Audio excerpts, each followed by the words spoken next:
Hello, I'm Zaito from Zaito Draft.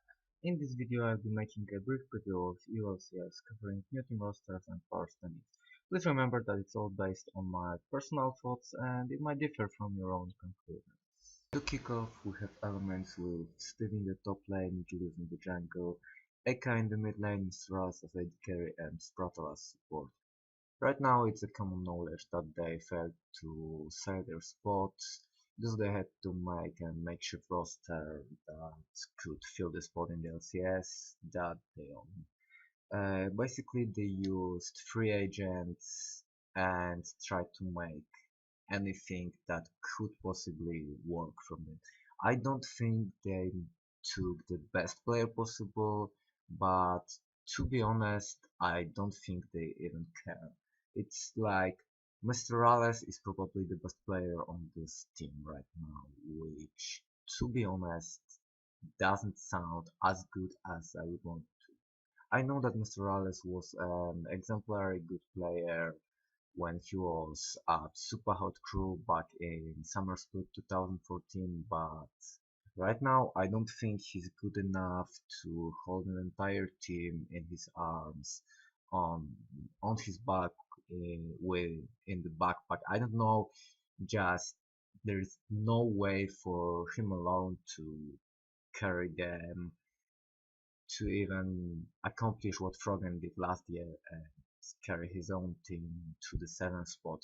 I know he has Gilius and Steve that might or might not hold his candle to other top laners, but I think this is the weakest team in the LCS right now, and it should be made widely known that Elements tier means something bad right now. Next we have Fnatic with Gamsu in the top lane, Spirit in the jungle, Fabian in the mid lane, Request as AD carry, and Noxia gap support. First of all, we have to say that the changes they made are a massive downgrade for a team that was in top 4 in the Worlds.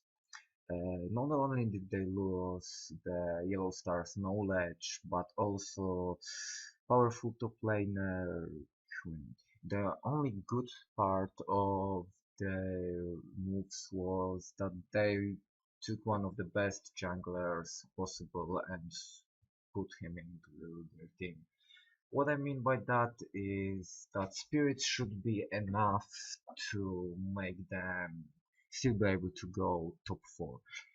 Spirit and Fabiven might form a really strong duo, however we cannot be entirely sure how they will fare as their synergy might be not good enough for them due to the language barrier. Also, both Spirit and Gamsu are Koreans, and I think Spirit might favor ganking top lane in the first half of the split, and basically until he makes a proper synergy with other players.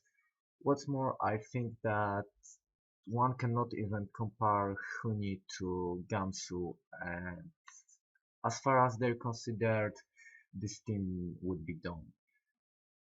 However, the rest of the team with Reckless and Fabiven are still good enough, and three of them, Spirit, Fabiven, and Reckless, should be able to hold this team in top 4 of ULCS.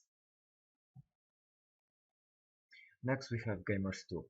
There is Kikis in the top lane, Trig in the jungle, Perks as mid laner, Emperor as AD carry, and Hybrid as support.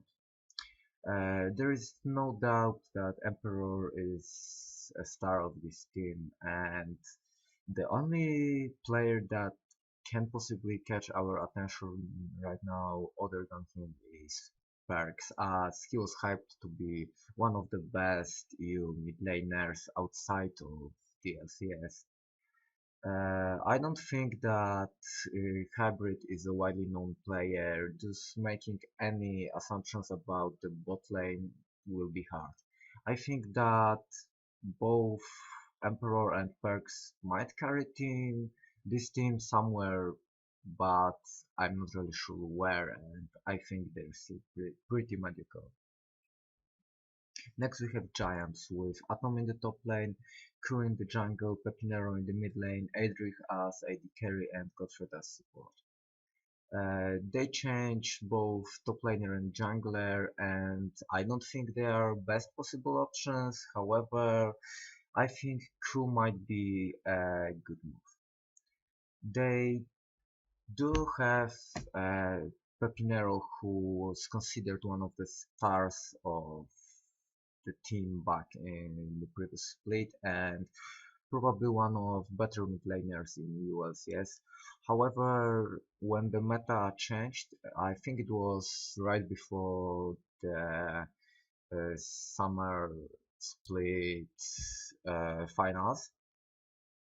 He couldn't adapt to the meta shift and was forced to play bad champions. Basically, he didn't do what he was supposed to, and he didn't carry his team into the end of the split, making them unable to qualify for Worlds. Next we have H2K with Odama in the top lane, Jankos in the jungle, Ryu in the mid lane, Forgiven as AD carry and Thunder as support. To be honest, I'm really hyped about this roster. I think that acquiring not only Jankos, who was widely known as the king of the first blood, but also Vander might form a really good synergy between them, as they're both Polish players and they come from the same team. Uh, Also, each one of them individually is a good player. What's more, they even added Forgiven to the roster, who probably is and for a long time was the best AD carry in the Euro.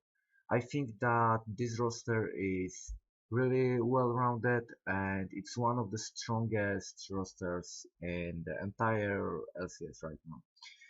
The only weak point I can see is Odam, though it's not like he's weak, but compared to the other players, he might be the point where it's easier to strike to deal with this team. Right now we have Oregon that qualified to top 4 at Worlds last year. There is Soaz in the top lane, Amazing in the jungle, Power of Evil and XPK in the mid lane, Niels as AD carry and Miffy as support. I do think that swapping from XPK to Power of Evil is a massive upgrade. However, as it was proven last year at the Worlds, Xpeka still has what's needed to success in esports, and he might be considered one of the best EU LCS mid laners, even though he's basically being replaced by a stronger one. I think that there is no real way for them to go out below top 2, and Amazing should have relatively easy time ganking any lane possible, as both the basically every single lane is really powerful. We have Niels and Miffy in the bot lane and they prove their worth at Worlds. We have Aetherix Peke, who was slightly weaker, however he still did good on the Worlds. Or Power of Evil, who's probably one of the best, if not the best, mid laner right now in Europe. In the top lane we have Soaz, who's also one of the best, if not the best, in his respective role in entire Europe. I think that Amazing will basically have the easiest time in jungle possible, as he will be able to gank any lane and probably come out on top. I think it's really good as he's not limited to helping weaker players in his team, and he can focus on targeting players from the other team. Okay, so right now we talk about Rockat.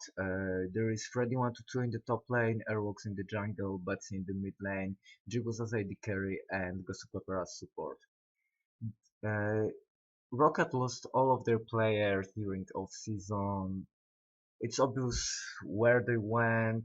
It's not entirely obvious why, but it's quite easy to say that it was due to money or ambitions. I'm not entirely sure, and I have no access to additional information, so I cannot tell you anything particularly special or interesting.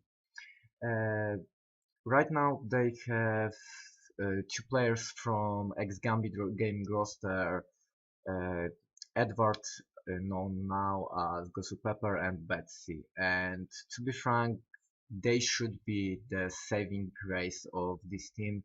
However, there is really no way for them to even be considered as a top 5 contender, and I think they will likely end up in relegation tournament. Next we have Splice, the new team. I think they were called Follow Esport when they qualified. I think this team is a white mystery for me, as most of their players didn't really shine at any of professional leagues. We have Wonderwear in the top lane, Trasher in the jungle, Sankax in the mid lane, Kobase the carry, and Nisbeva support. From what I've gathered, the only player with proper LCS experience is Trashy, and to be frank, I don't think he should be even proud of it. I mean, he played in the enemy esports and they didn't do good. I mean, there was nothing good about them while they were playing in NALCS. However, there is one big saving point for this team or this organization that might prove it difficult to completely eradicate them, to forget about them in your calculations. They have Chris, the ex-CLG coach that make them able to win a first split basically ever for the organization, and Yamato Cannon, who's widely known and popular. I think that adding this superb coaching staff to a team that is relatively weak is an interesting combination, and I'm not entirely sure how will they end up. As if they, it's like if they change the roster a little bit, give the coaches some players they can work with, they might be really good. However, right now, I don't think they are strong team. I think they might just secure 7th place or something like that and stay in the LCS. However, nothing more than that. After that, we have Unicorns of Love with Bizachachi in the top lane, Diamond Prox in the jungle, Fox in the mid lane, Steelback as AD carry, and Hilasang as support. I think that switching Power of Evil to Fox is a massive downgrade, and it shouldn't be even considered as a proper trade. They basically sold or lost Power of Evil and had to take any player to fill this spot. It's not like I hate Fox. I just think that on his time with SK Gaming he didn't show up, and I think right now he will be the weakest point of Unicorns of Love, and it should be relatively easy for enemies to target him. Thus make Diamond Prox's buffing limited, as losing mid lane means losing basically half of the river.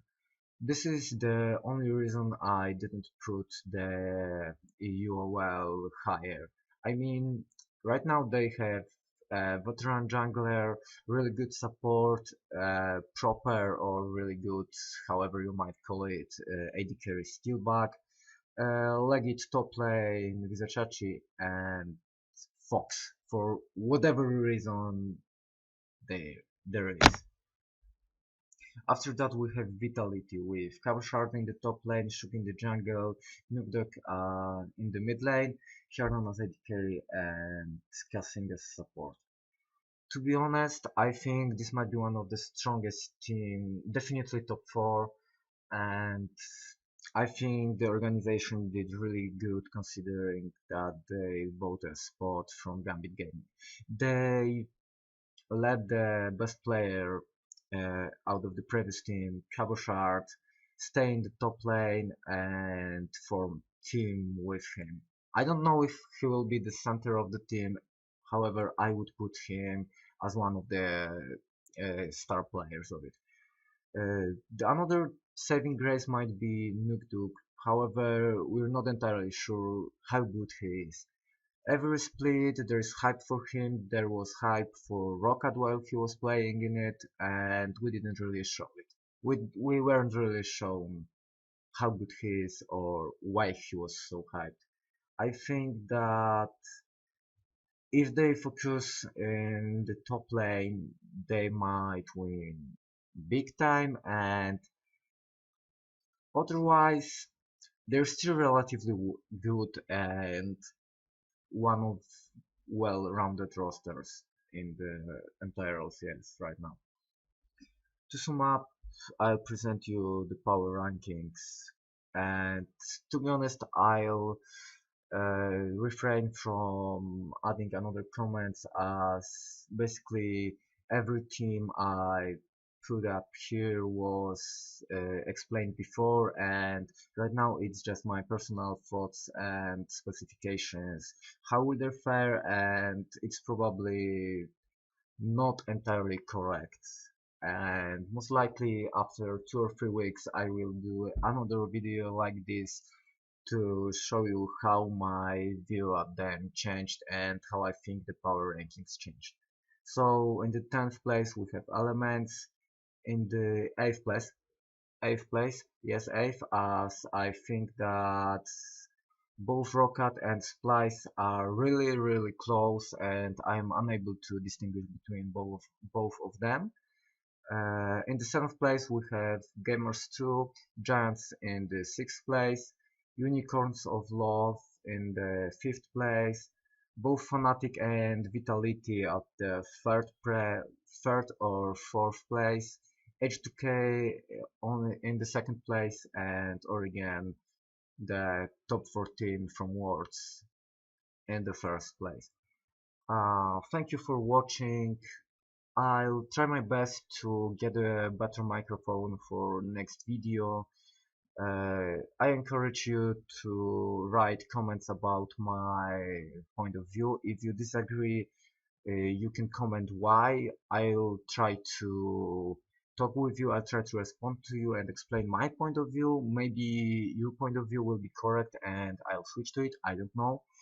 I hope you will like what I'll be doing in the future, as I'll be covering both EU and NALCS from the perspective of an alpha draft user. I'll be making detailed guides how to use alpha draft, how to make money out of it, and basically how to follow esports and try to make something out of it other than just fun. Thank you for watching.